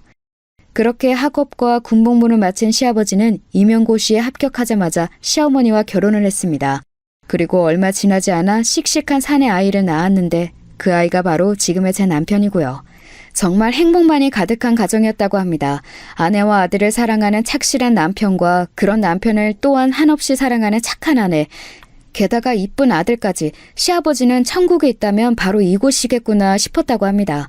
하지만 그 에덴 동산 같던 평화로운 가정을 시기 질투라도 하듯 그 집에는 커다란 불행이 닥쳐오게 됩니다. 때는 남편이 6살 되던 해였습니다. 시아버지는 그간 자신의 뒷바라지를 하느라 집에서 고생만 한 아내를 위해 친구들끼리 신나게 놀고 오라며 여행을 보내주었습니다. 아이는 자기가 볼 테니 걱정하지 말고 다녀오라면서요. 여보, 이런 좋은 기회 마련해줘서 고마워요. 꼭 가보고 싶던 덴데 친구들도 이번 여행 너무 기대하고 있어요. 준석이 저녁마다 씻기는 거 잊지 말고 매운 거 먹으면 배탈 나니까 빨간 음식은 먹이지 말고요. 아이고, 여기 걱정은 하지 말고 신나게 가서 놀 생각만 해. 그동안 당신 고생만 했잖아. 다음에는 더 좋은 거 보내줄게. 아무 걱정 말고 맘 편하게 다녀와. 정말 고마워요. 여보, 사랑해요. 그렇게 떠난 충주 여행이 시어머니의 마지막 길이 되어버렸습니다. 꼭 한번 가보고 싶었다던 그 충주호 위에서 시어머니가 탄 유람선에 화재가 나면서 모두 불타고 시어머니는 그렇게 허무하게 세상을 떠나게 되었던 것입니다. 아마 기억하시는 분들 많으실 겁니다. 이 충주호 화재 사건은 성수대교 붕괴 사건 후 3일 만에 일어난 사건이라 세간의 충격을 더하는 엄청난 비극적인 사건으로 대한민국이 떠들썩했으니까요. 그 비극의 중심에 시어머니가 계셨다는 사실이 슬플 뿐입니다. 아빠, 엄마는 이제 안 와? 엄마는 먼저 하늘나라에 가서 준석이가 이 다음에 따라올 때 더 잘 살 수 있도록 예쁜 집을 지어놓고 기다리고 계셔. 저기 밝게 빛나는 별이 바로 그 집이야. 이 다음에 준석이 다 크고 나면 아빠랑 저기 엄마가 살고 있는 저 별나라로 함께 여행 가자. 싫어, 지금 갈래. 엄마 보고 싶어. 지금 엄마 보고 싶다고. 준석아, 아빠도 엄마가 너무너무 보고 싶단다. 6살 아이가 받아들이기에 엄마의 죽음은 너무도 크고 또 이해할 수 없는 영역이었습니다. 남편은 그렇게 어머니를 잃고 평생을 모성에 대한 그리움을 안고 살았다고 합니다. 어쩌면 나이 차이가 많이 나는 저에게 빠져든 것도 모성에 대한 결핍이 그렇게 만든 것 같다는 이야기를 한 적이 있어요. 그 이야기를 듣는데 저는 남편이 너무 짠해서 꼭 안아주었던 기억이 있습니다. 그날 이후로 시아버지와 남편의 삶은 고난의 연속이었다고 합니다. 항상 자신의 곁을 지켜주던 아내이자 엄마였던 큰 존재가 사라지고 나니까 감정의 슬픔은 물론 생활의 작은 부분조차 어찌 해결해야 할지 몰라 우왕좌왕했으니까요. 시아버지는 지금도 그때를 회상하시면서 다시 돌아간다면 도저히 살아낼 수 없는 삶의 순간들이었다고 말씀하십니다. 아내를 잃은 괴로움에 수차례 목숨을 끊을까도 고민하였지만 어린 아들을 돌볼 사람이 자신밖에 없었기에 이악 물고 하루하루를 버텨냈다고 합니다. 가장 큰 숙제는 어린 나이에 엄마를 잃어버린 아들을 어떻게 돌봐야 할지에 대한 것이었습니다. 시아버지는 큰 상실감을 겪었을 남편을 위해 그때 당시 한국에서 막 태동하고 있던 미술 심리 치료를 받게 해주었습니다. 어린 아이들은 언어로 표현하는 능력이 아직 부족하기 때문에 그림이나 만들기 등을 통해 표현된 심리를 읽어내는 미술 치료가 훨씬 더 적절하다고 합니다. 미술 교사였던 시아버지가 일찍이 그런 정보를 미리 접할 수 있어서 아들을 위해 그런 장을 마련해 놓았는데 그것이 남편의 미래를 결정하게 된 계기가 되었습니다. 심리 치료를 목적으로 그리는 그림은 화가처럼 잘 그릴 필요도 없고 전문성도 필요치 않기에 치료받는 아이들은 가벼운 마음으로 자신의 마음과 생각을 간결한 그림으로 표현해내는데 남편은 거기서부터 남달랐다고 합니다. 엄마를 잃은 상실감에 대해서 표현한 그림이라던가 아빠에 대한 마음, 학교 생활과 선생님에 대한 생각과 마음을 표현한 그림을 시아버지가 아직도 보관을 하고 계셔서 한 번 본 적이 있는데 이것은 67살 어린아이가 그렸다고 하기엔 너무나 천재적인 그림이었습니다. 그만큼 명확하게 남편의 생각과 내면 상태가 묘사되었기에 치료도 아주 효과적이었다고 합니다. 남편은 아직도 미술 치료를 받던 그 시절이 없었다면 지금의 자신은 없었을 것이라고 얘기하곤 합니다. 이런 남편의 미술 재능을 일찌감치 알아챈 시아버지는 틈만 나면 아들과 함께 그림을 그렸고 부자가 함께한 그 시간들이 아내와 엄마를 잃어버린 그들 각각의 상황을 극복할 수 있는 좋은 치유의 시간이 되었다고 합니다. 이런 돈독했던 부자관계도 남편의 진로를 놓고 약간은 삐그덕했던 적도 있다고 해요. 서두에서 말씀드린 것처럼 현재 남편은 패션 디자이너입니다. 순수 미술에서 특출난 재능을 보였던 남편이 갑자기 패션 쪽에 눈을 돌린 것은 한창 질풍노도의 시기인 사춘기 때였다고 합니다. 남편은 어느 순간 옷차림과 헤어스타일에 신경을 쓰기 시작했고 그리는 그림도 어느 순간 죄다 옷밖에 없었습니다. 틈만 나면 동대문을 기웃거렸고 어느 때부터는 원단을 사와서 이리 찢고 저리 박음질하고 하면서 스스로 옷을 만들어보기도 했다고 합니다. 남편이 순수 미술을 전공하기를 바랬던 시아버지는 아들이 잠깐 사춘기 시절에만 저러고 말겠지 했는데 해가 갈수록 점점 더 패션 쪽으로 관심이 기우는 것 같아 내심 불안했다고 합니다. 그러다가 대학 입시를 준비할 때가 되었을 때 남편은 시아버지께 선언을 하게 됩니다. 아빠, 나 결심했어. 나 패션 디자이너가 될 거야. 응? 아니, 너 그림은 안 그릴 거야? 너 이 귀한 재능을 그냥 갖다 버리려고? 아빠, 나는 이게 재능 갖다 버리는 거라고 생각 안 해. 어차피 도화지에 선으로 그림을 표현하는 거나 원단을 가지고 예쁜 옷을 만들어내는 거나 똑같은 예술이잖아. 그렇게 볼 수도 있긴 하지만 이왕이면 아빠가 못 이룬 화가의 꿈을 대신 이루어주면 안 되겠니? 정 안 되면 둘 다 병행이라도 하면서. 에이, 아빠, 날고 기는 애들이 지금 이거 하나만 집중해서 지금도 수많은 경쟁 작품들을 만들어내고 있는데 나도 걔네들한테 뒤지지 않으려면 한 가지에만 집중해야지. 준서가 그러지 말고. 평생 아들이 하는 일에 한 번도 반대하지 않으셨던 시아버지는 이번만큼은 완고하게 남편을 계속 설득했다고 합니다. 하지만 남편 역시 뜻을 확고하게 세운 뒤여서 그렇게 시아버지와 남편 사이에는 묘한 신경전이 있었다고 합니다. 이때가 시아버지와 남편이 살면서 겪은 유일한 갈등이었다고 하네요. 그런데 그런 갈등을 해결하게 되는 계기가 또 있었다고 해요. 남편이 고등학교 3학년이 되던 해에 시아버지의 생일날이 다가왔습니다. 그때까지도 진로 문제로 시아버지와 신경전을 벌이고 있던 남편은 아버지를 위해 선물을 하나 준비했습니다. 그것은 바로 개량 한복으로 만든 정장이었습니다. 개량 한복 자체도 굉장한 패션 센스가 있어야 만들 수 있는 건데 그걸 서양식 정장과 접목해서 만든다는 것은 웬만한 재능이 있지 않고서는 불가능한 일이었습니다. 아니, 이게 웬 거냐? 네가 직접 만든 거야? 아빠. 아빠도 학교에서 가끔 양복 입을 일 있잖아. 그때 한 번씩 이거 입어. 남편이 만든 개량 한복 정장이 너무나 고퀄리티여서 시아버지는 많이 놀라셨다고 합니다. 그리고 그걸 학교에 한번 입고 간 날 동료 선생님들과 학생들의 폭발적인 반응에 시아버지는 생각을 달리하셨다고 합니다. 준서가 내가 졌다. 네 말대로 그림을 그리는 것이나 옷을 만드는 것이나 똑같은 예술 분야이고 이쪽 분야에도 이렇게 재능이 넘치는데 그 부분을 내가 가로막아선 안 되겠다는 생각이 드는구나. 하고 싶은 패션 디자인 공부 마음껏 해보거라. 진짜야, 아빠? 고마워. 나 진짜 아빠 실망시키지 않을게.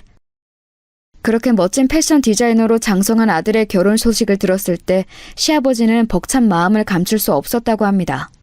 엄마 없이 호라비의 몸으로 키웠는데도 너무나 늠름하게 잘 자라준 아들과 그 아들의 아내가 되기로 결심한 제게 고마운 마음이 합쳐져서 더욱 그랬다고 합니다. 결혼식 날 하염없이 우시던 시아버지의 모습은 아직도 잊혀지지가 않습니다. 고맙다, 아가. 고마워. 시아버지는 제 손을 꼭 붙잡고 연신 고맙다는 말을 하셨습니다.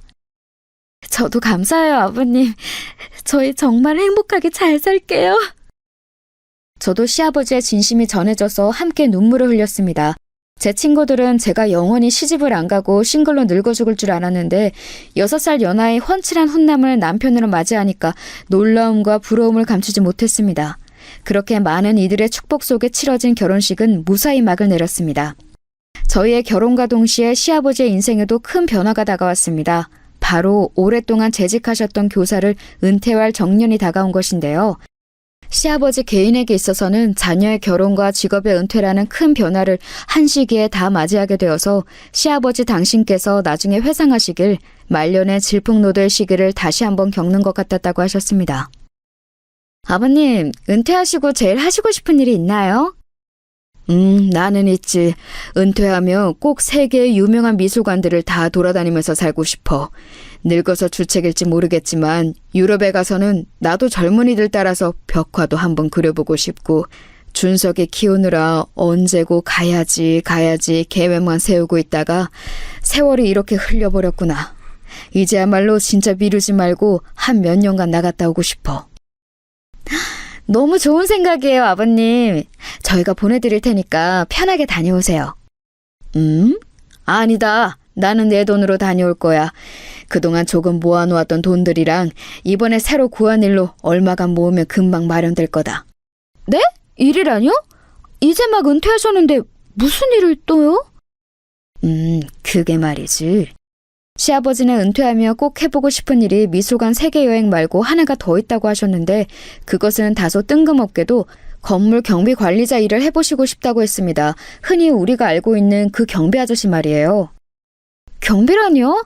아니 아버님, 그 일은 계속 밤도 새야 하고 요즘은 인식이 좀 나아졌다고 하지만 아직까지도 갑질을 하는 곳이 많다고 하던데 왜 하필 그런 험한 일을요? 그건 말이지. 시아버지는 계속 말씀을 이어나갔습니다. 시아버지가 찢어지게 가난하던 초등학교 시절 그림은 너무 그리고 싶은데 물감도 붓고 심지어 연필도 없던 그 시절에 방과 후면 몰래 미술실에 숨어 들어가서 거기 있는 재료를 조금씩 가져다가 그림 연습을 했다고 합니다. 하루는 그날도 어김없이 미술실에 몰래 들어가서 재료를 가지고 오던 중이었는데 그만 순찰을 돌던 학교 경비 아저씨한테 딱 걸리고 만 것입니다. 이놈, 너 잘 걸렸다. 도둑질이 얼마나 무거운 죄인지 알지? 너 이놈, 이리 따라오거라. 경비 아저씨는 무섭게 시아버지를 초소 안으로 끌고 가서 무릎을 꿇리고 말했습니다. 너 여기 꼼짝 말고 있어. 경찰 아저씨 불러올 테니까. 이름 얼굴 다 알고 있으니까 도망갈 생각 말고. 아저씨 잘못했어요. 제가 잘못했어요. 한 번만 용서해 주세요. 이렇게 용서를 빌 일이었으면 애초에 저지르지 말아야지.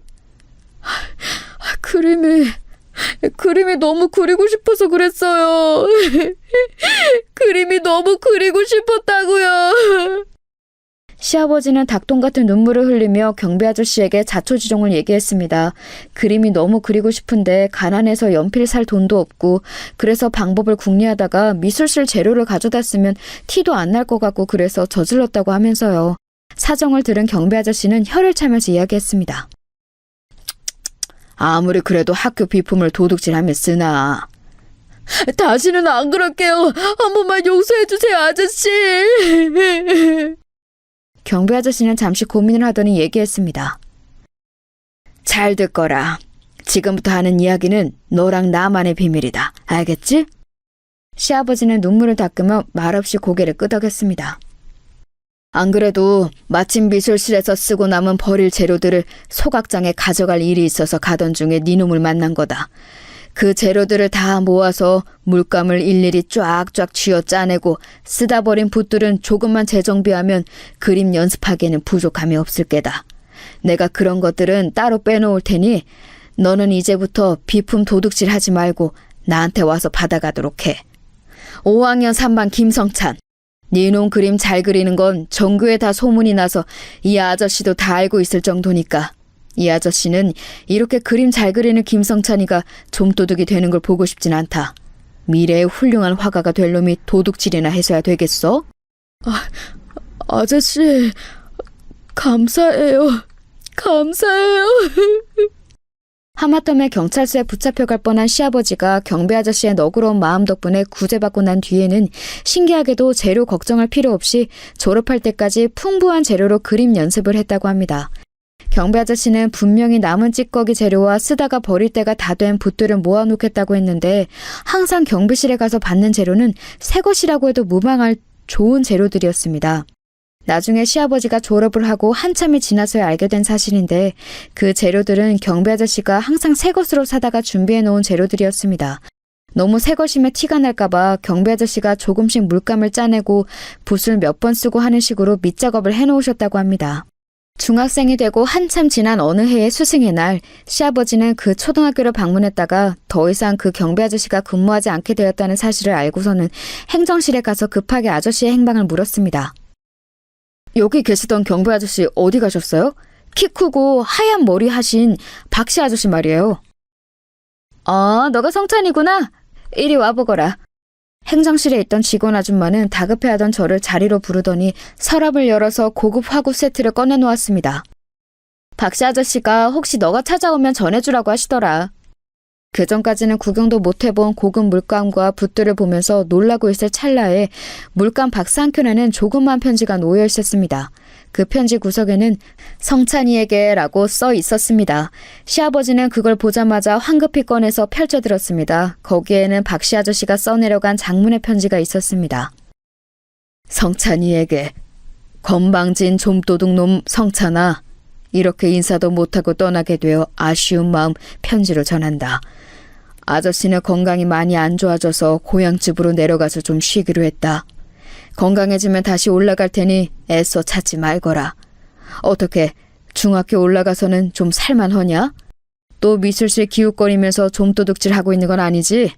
내가 네 놈 보면 먼저 간 우리 손주가 생각나서 너에게 더 마음이 갔었다. 우리 손주놈도 그림 그리는 걸 참 좋아했었지. 그 녀석이 교통사고로 비명 횡사하지만 않았어도 내가 일을 그만두고 이렇게 시골 학교에 경비를 하지는 않았을 거야. 눈치챘는지는 모르겠지만 나도 한때는 한 학교의 선생님이었단다. 아이들 잘하는 거 보는 낙으로 인생을 평화롭게 살아가던 평범한 교사였어. 은퇴를 몇 년 앞두고 있을 때쯤 학교에 놀러온 손주 녀석을 데리고 학교 앞 문방구에 군것질거리를 사주러 함께 갔다가 잠시 눈을 뗀 사이 언덕길에서 굴러내려온 큰 트럭이 손주 녀석을 치고 만 거야. 그렇게 그 녀석은 하늘나라로 갔고 나는 그 죄책감에 더 이상 학교에 남아있을 수가 없어서 퇴직을 했지. 그런데 계속 학교라는 공간에 대해 미련이 남더구나. 그래서 한적한 시골 마을의 학교를 찾아가 그곳에서 경비 일을 하면서 아이들을 돌보는 일이라도 해야겠다는 생각이 들었어. 학교라는 공간에 대한 그리움과 손주를 지키지 못했던 과거를 속죄하는 의미에서 말이야. 그렇게 찾은 곳이 이곳이다. 이곳에 온 지 얼마 안 되었을 때 너랑 딱 마주치게 되었고 눈물 뚝뚝 흘리며 용서해달라고 하던 니놈 모습을 보는데 꼭 먼저 간 우리 손주놈이 떠오르더구나. 나늘 하늘님이 나를 이곳에 이끈 이유가 있다고 생각한다. 부디 열심히 그림을 그려서 못다 이룬 우리 손주의 꿈도 대신 이뤄주고 미처 다 속죄하지 못한 이 하레비의 남은 속죄의 목도 성찬이 네가 깨끗이 씻어주렴. 이야기가 길어졌구나. 그러면 다시 만날 날을 고대하며 이만 펜을 놓는다. 길게 써내려간 편지를 읽고 있던 시아버지의 눈에서도 수도꼭지를 튼 듯 눈물이 주르륵 흘러내렸습니다. 그것을 발견한 행정실 직원 아줌마는 황급히 달려와서 물었습니다. 얘 괜찮니? 무슨 일이야? 아저씨가... 박씨 아저씨가... 자초지종을 들은 행정실 아줌마는 이야기를 하나 더 덧붙였습니다. 그것은 앞서 말한 물감에 관한 이야기였습니다. 아이고, 그 영감님 왜 그렇게 없는 돈에도 새 물감이랑 붓을 자꾸 학교에 사오시나 했더니. 그 이야기를 들은 시아버지는 흠칫 놀라며 물었습니다. 새 물감이라뇨? 혹시 물감이요? 무슨 물감은 너 준다고 산 물감이지. 맨날 우리 손주놈 줄 물감이에요 하면서 꼭 끄라고 다니셨지 뭐냐? 네? 그러면 그 물감들이 다 새거? 아저씨! 미술실에서 버릴 것들은 모아서 제공해주겠다는 물감이며 붓들이 사실은 경비 아저씨가 사준 새 것이라는 걸 알게 되자 시아버지는 그 자리에서 오해를 하며 울었다고 합니다. 그 이후로 경비 아저씨의 행방을 오랜 세월 수소문했지만 찾을 수 없었다고 합니다. 오죽하면 빨리 유명한 사람이 되어서 TV는 사랑을 싣고에 나와서 아저씨를 찾고 싶을 정도였다고 합니다. 정말 나중에 성인이 되고서도 한참 지나서야 아저씨의 친척들과 연락이 닿아서 소식을 듣게 되었는데 그때 당시 이미 학교를 떠나실 때쯤에 불치의 병으로 요양을 하러 떠나신 거였고 얼마 지나지 않아 세상을 떠나셨다고 합니다. 시아버지는 그 소식을 듣고 역시 한참을 슬픔에 잠겨 지내셨다고 해요. 시아버지는 영화 파인딩 포레스터 이야기를 자주 하셨습니다. 파인딩 포레스터는 주인공 남자아이가 포레스터 아저씨의 도움을 받아 점점 성장해 나가는 이야기인데요. 저도 시아버지의 추천을 받아 뒤늦게 보게 되었는데 정말 재미있는 영화이니 혹시 안 보신 분들이 있다면 꼭 한번 보시길 바랍니다. 아마도 시아버지가 이 영화 이야기를 자주 했던 것은 주인공들 도와줬던 포레스터 아저씨에게서 자신을 한없이 도와주던 경비 아저씨가 생각이 나서 그러셨던 것 같아요. 그만큼 어릴 적 강렬했던 경비 아저씨의 기억이 시아버지 기억 속에 남아있던 것입니다. 나도 그 박씨 아저씨처럼 세상에서는 주목하지 않는 자리일지 모르지만 내 도움이 필요한 사람들 곁에서 내가 받았던 사랑을 한없이 베풀면서 한번 살아보고 싶어. 혹시 모르지? 어린 날에 이 김성찬 같은 사람을 내가 또 만나게 될지?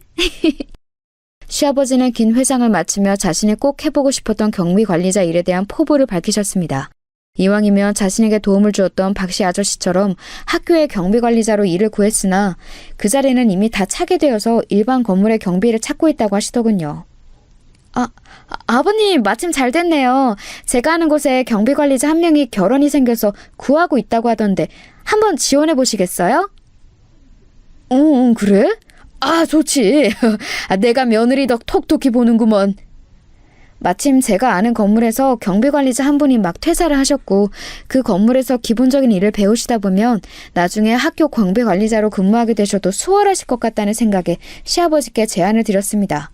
시아버지는 더 지체할 필요도 없다며 다음날 바로 면접을 보러 가셨고 워낙 공무원으로 오래 성실하게 재직하셨던 경력이 인정을 받아 바로 합격을 하시고 근무를 하시게 되었습니다.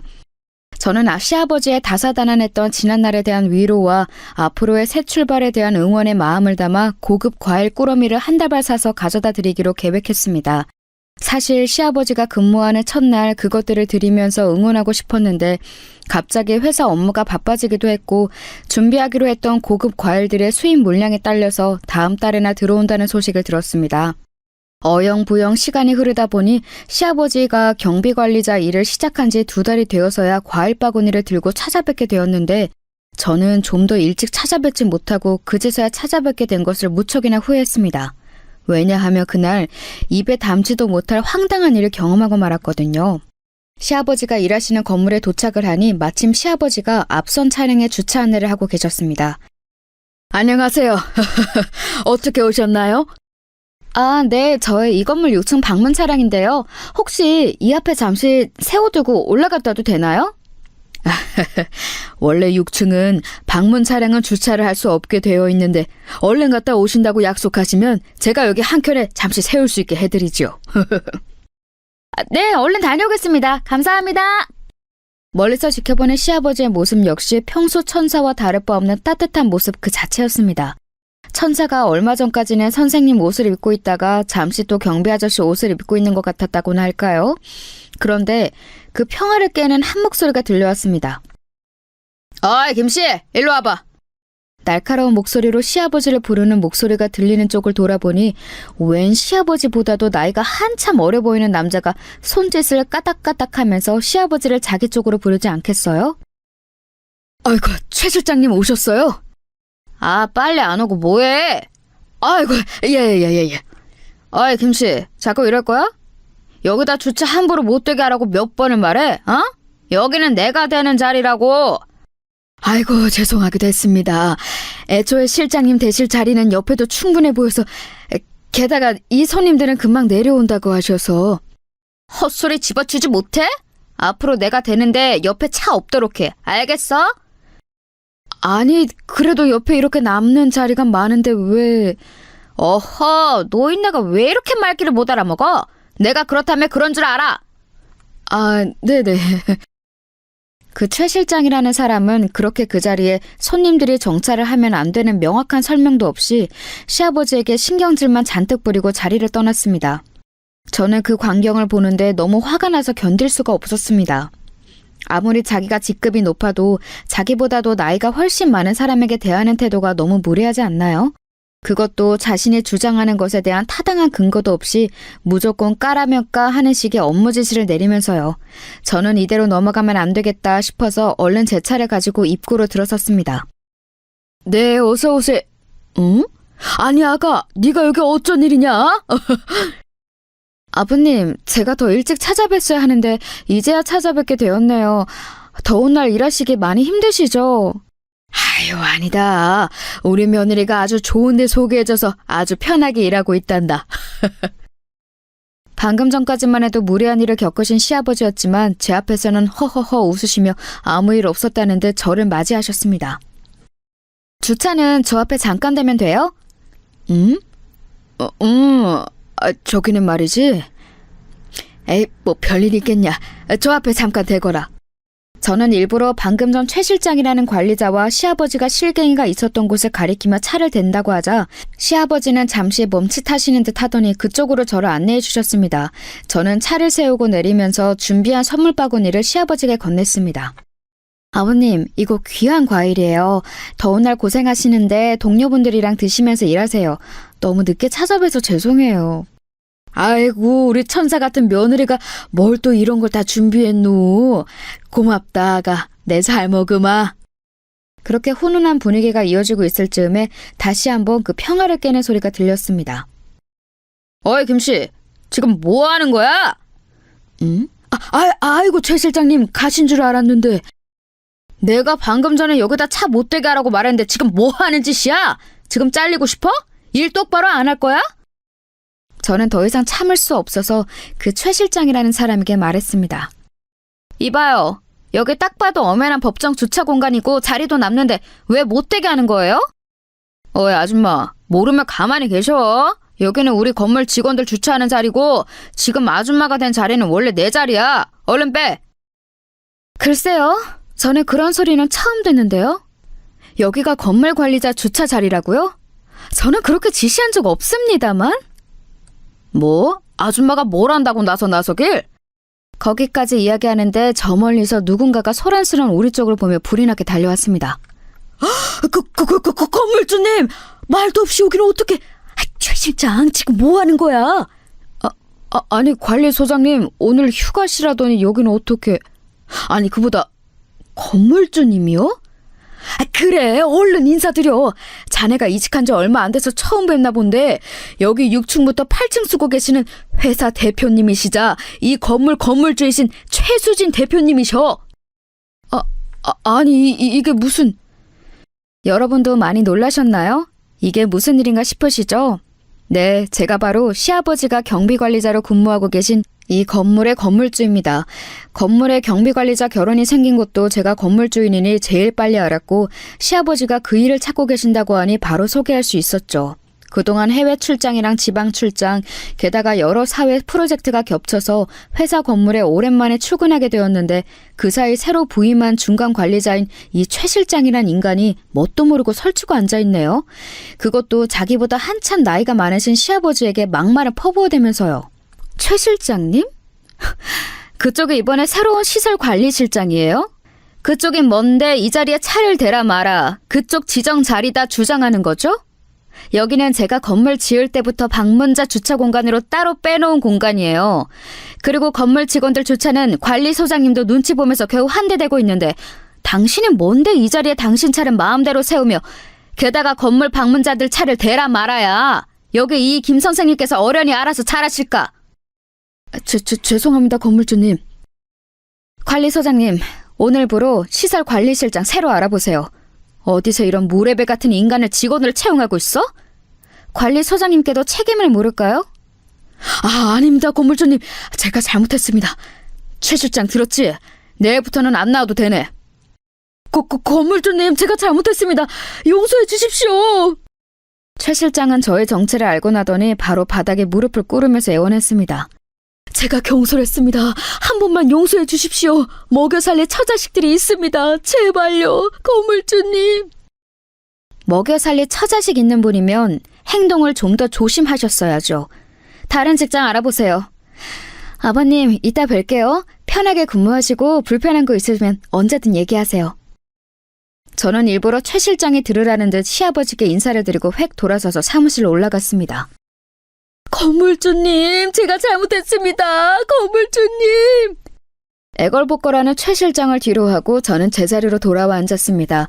감히 천사 같은 제 시아버지에게 이딴 식으로 무례하게 굴다니 잘려도 싸지요. 이쯤 되면 제가 어떻게 이 건물의 건물주가 되었는지 궁금하시죠? 제가 운영하던 인터넷 쇼핑몰은 2010년도쯤에 방송을 한번 타면서 유명세를 타기 시작했고 저는 그 기회를 놓치지 않고 SNS 홍보에 총력을 기울였습니다. 2010년 되면은 많이들 들어보셨을 페이스북이나 인스타그램이 막 붐을 일으키던 시기였거든요. 경쟁 업체들은 홍보 채널을 어디에 주력할지 고민하고 있을 때 저는 발빠르게 시대를 잃고 이쪽에 올인을 한 것이었죠. 결과는 대성공이었습니다.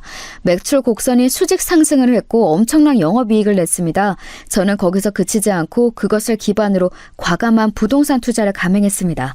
몇 번의 매수와 시세 차익을 얻고 되파는 과정을 거치고 나니 어느새 자체 사옥을 가진, 그것도 관리부를 따로 둘 정도의 큰 규모의 건물을 가진 인터넷 쇼핑몰로 급성장을 해 있더군요.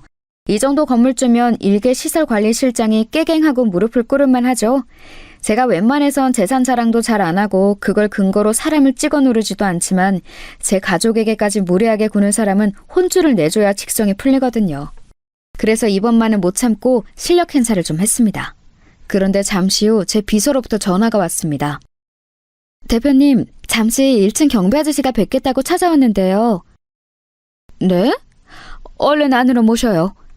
제가 올라온 데 얼마 안 있어 시아버지가 제 사무실로 찾아오신 것입니다. 아버님, 여긴 어쩔 일로 오셨어요? 우리 아가 이렇게 늠름하게 대표 자리에 앉아있는 걸 보니 내가 다 자랑스럽구나. 내가 올라온 것은 다름이 아니고 그 최 실장 있지 않니? 아, 네, 아버님. 제가 신경 못 써드려서 죄송해요. 미리 상황 파악하고 있었어야 하는데 다시는 이런 일 없도록 할게요. 정말 죄송해요.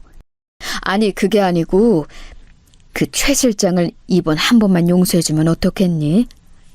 네? 그게 무슨 말씀이세요? 저뿐만 아니라 아버님한테도 그렇게 몰상식하게 굴었는데 그런 인간을 용서해주자고요? 그 최 실장 아들내미가 이번에 대학을 간다는구먼. 아들 학비 보태보겠다고 이렇게 한 푼 두 푼 벌어보고자 이번에 건물 관리직으로 자리를 구했나 본데 우리가 야멸차게 잘라버리면 그 아들은 불쌍해서 어떡하누? 아니, 아버님도 참, 그건 그네들 사정이죠. 그렇게 간절한 상황이었으면 주변 사람들한테 좀 잘하던가요. 자기보다도 훨씬 나이 많은 아버님한테도 무례하게 굴고 제 정체를 알기 전까지 아줌마네 뭐네 사태질하면서 반말도 막 하고요. 그런 인간한테 자비를 베풀 필요가 있을까요? 그러지 말고 한 번만 봐줘. 이제 너랑 내 정체도 알게 되었으니 예전처럼 막대하지 못할 게다. 힘을 가진 사람이 자비를 베풀 줄 알아야 이 사회가 좀 더 아름다워지지 않겠니? 만일 오래전에 미술신 비품 훔치던 좀도둑에 불과했던 나를 용서해줬던 경비 아저씨가 없었더라면 오늘의 나도 내 아들도 없었던 것처럼 말이다. 시아버지가 이렇게까지 말씀하시는데 저는 더 거절할 수가 없었습니다. 알겠어요, 아버님. 대신에 최 실장 그 사람 한 번이라도 더 말썽 일으키면 진짜 가차없이 자를 거예요. 아셨죠? 그래, 내가 잘 타일러 보마. 역시 우리 며느리가 아주 자비가 넘친단 말이야. 고마워. 자신에게 무례하게 군 사람의 선처를 부탁하는 것도 놀라운데 그 선처에 대해 오히려 자신을 고맙다고 말씀하시는 시아버지의 모습을 보면서 석가모니, 마호메트, 공자, 예수의 4대 성인에 시아버지 한 분을 더 보태서 5대 성인을 만들어야 맞지 않을까 하는 생각이 들었습니다. 그렇게 잘릴 뻔한 위기를 가까스로 모면한 최 실장은 요새 어떻게 지내냐고요? 말만 중간 관리자일 뿐 말단 경비인 시아버지에게 꼼짝을 못한다고 합니다. 시아버지를 볼 때마다 두 손을 공손하게 모으고 90도로 인사를 한다고 해요. 저도 지나가다가 그 인사하는 모습을 몇 번 목격했는데요. 볼 때마다 얼마나 통쾌한지 1.5리터 사이다를 원샷으로 들이키는 느낌이 듭니다. 이 사건이 있었던 게 벌써 1년이 지났네요. 그때부터 지금까지 하루도 쉬지 않고 성실하게 일하신 시아버지는 이제 미뤄왔던 세계 미술관 투어를 본격적으로 계획하고 계십니다. 이 여행이 끝난 뒤에는 그토록 하고 싶었던 초등학교 경비관리자 일에 다시 문을 두드려 보신다고 하네요. 저희가 돈을 좀 보태드린다고 몇 번을 말씀드렸는데도 끝끝내 온전히 자신의 돈으로 다녀오시겠다고 고집을 부리셔서 저희가 두 손 두 발 다 들었습니다. 대신 이번 가을쯤에는 뉴욕 미술관 투어를 돌고 계실 예정이라고 해서 그 일정만 저희가 돈을 보태기로 하고 저희 부부도 그때 휴가를 내서 합류하기로 했습니다. 아들이랑 꼭 해외 미술관 여행을 가보고 싶었는데 며느리까지 같이 해서 가면 너무 좋겠다며 아이처럼 좋아하셨습니다. 저는 천사 같은 시아버지의 앞날을 한없이 응원합니다. 자신에게 침을 뱉는 무례한 사람에게도 용서와 사랑을 베풀 줄 아는 시아버지는 은퇴 이후에도 세상의 빛을 밝게 비추며 자신의 주변 사람들을 행복하게 만들면서 살아가실 것입니다. 저희 부부도 그런 시아버지를 본받아 세상의 빛이 되는 사람들로 살아가 보려고요. 제가 준비한 사연은 여기까지입니다. 모두 좋은 하루 보내세요.